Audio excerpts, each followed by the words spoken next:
So I played Dying Light 2 for almost 4 hours, and here are my thoughts and first impressions. First of all, I'd like to say that I loved the original Dying Light, so my expectations for Dying Light 2 were pretty high. And the best part is that my expectations were met completely. Playing Dying Light 2 felt extremely smooth. It felt like you can climb any building you want.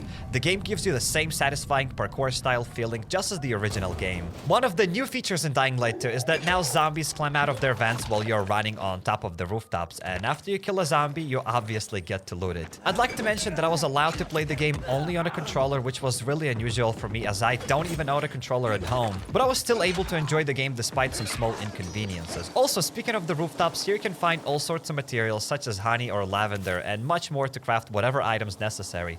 For example, a medkit. Also, a pleasant surprise between Dying Light and Dying Light 2 are the puzzles. I don't remember if we had a lot of puzzles in the first Dying Light, but here almost every task was some sort of a small puzzle. Either finding the right ledge to climb on, the right way to climb a building, or whatever other puzzle. For example, here we have to climb a tower, and even though we had a lot of climbing in the original Dying Light, but Dying Light 2 is a bit different here. There are moving platforms that you have to catch and grab onto, and you need to time everything properly. Also, there's a stamina bar now, so you can't keep hanging on a ledge for a long time, and in my opinion, it's a nice feature, as you kind of start feeling the tension that your character feels. So you try to find a way out of a particular situation faster, rather than hanging on a ledge like a superhuman with one hand and looking around for another ledge.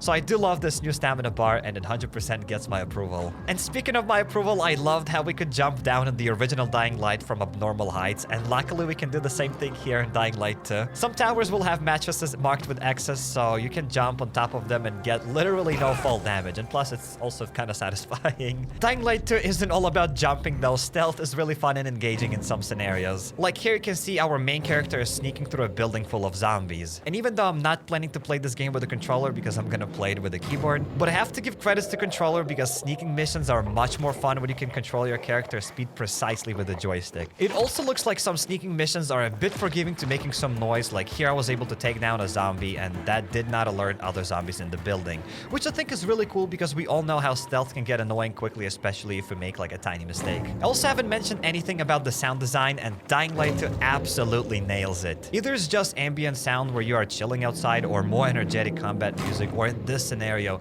creepy soundtrack where you have to sneak through a building full of zombies. It's always amazing.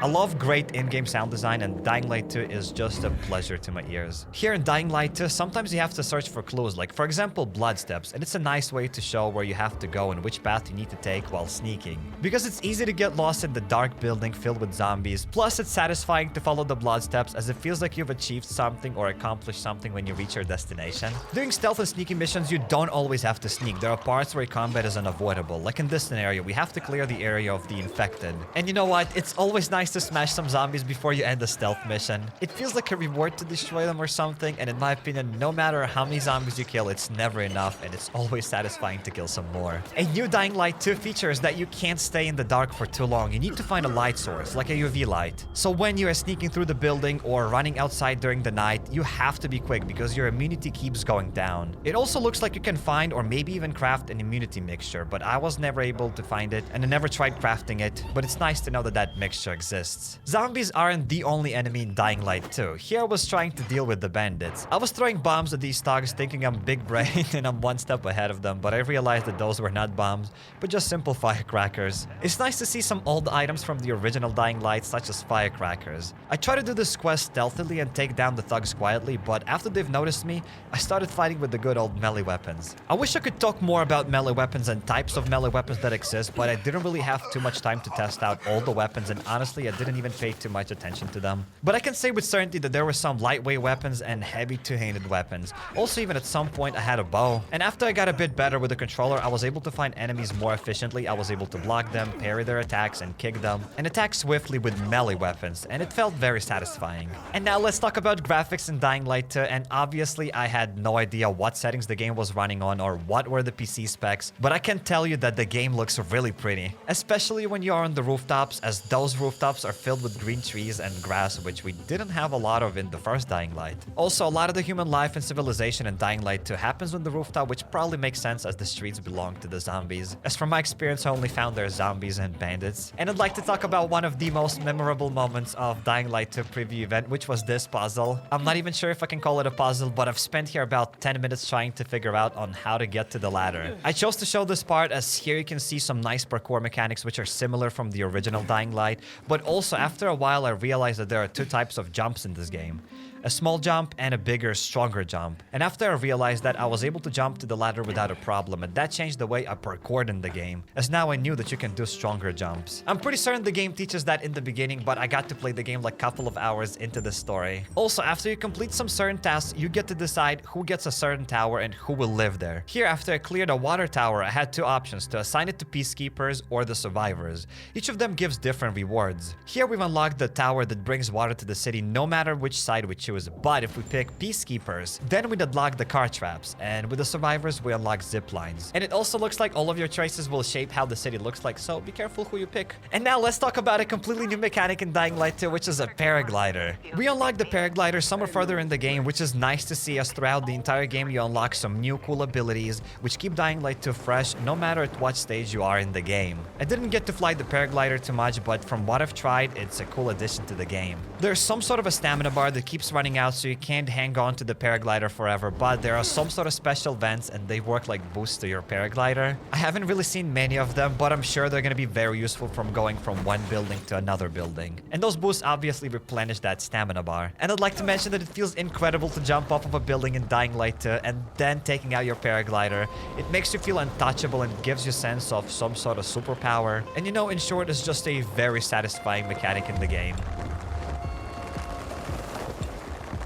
Speaking of satisfying things, have I mentioned the dropkick yet? Yes, Dying Light 2 has the dropkick, and it's one of the best features in the original and now in Dying Light 2 game as well. So obviously, as soon as I unlocked the dropkick ability, I jumped off of a building with a paraglider and started searching for some zombies to dropkick, which luckily it wasn't that hard to find them as the streets were filled with the zombies. And let me tell you, dropkicking is probably one of the most satisfying things in the game. You kick them and those zombies fly away a couple of meters or feet away from you. It's just pleasure to my eyes. And you can also use your dropkicks on human enemies as well. Here during a quest, I had a lot of enemies grouped up together, so I thought of using a Molotov at least once correctly, and I succeeded.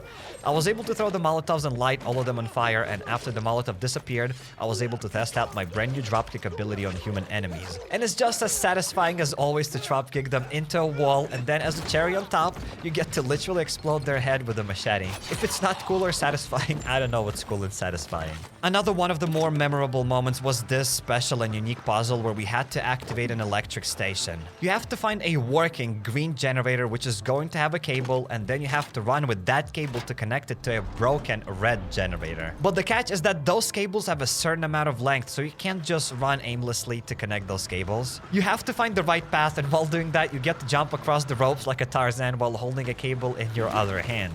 And it was one of the more fun and unique puzzles that I got to experience, because during the puzzles, you kind of relax, which is a nice way to pace the game, because constant action and fights are fun, but puzzles help the game pacing, and I love the puzzles. And speaking of things that I didn't get to try out, it was the grappling hook. It looks like you unlock that grappling hook even further in the game. But from what we all know, from what we've seen in the trailers, it looks like the grappling hook is gonna be a bit nerfed version from the original grappling hook from that Dying Light. And I think that's the right choice, because after we unlocked that grappling hook in the original Dying Light, we started playing the game differently, maybe even felt a bit too easy at some point. So I'm excited to see how that new grappling hook is gonna work in Dying Light 2. And I'm 100% certain that I'm gonna be playing Dying Light 2 when it releases fully here on this channel, so make sure to subscribe to not miss those videos. And I'd like to give a huge shout out to Techland for inviting me to that Dying Light 2 preview event, and I'd like to also give a massive shout out to you guys, because without you I wouldn't go anywhere. So thank you peeps for everything. You guys are awesome. So I highly suggest you check out my Dying Light Let's Play. Click on the second card and you'll go to my Days Gone Let's Play, or hop over to my channel, go to playlist, and there you'll find a lot of other games that I played here on the channel. If you're not subscribed yet, definitely be sure to jump the subscribe button and notification bell to not miss any future videos. And consider following me on Instagram or Twitter at HappyCairek. Yup.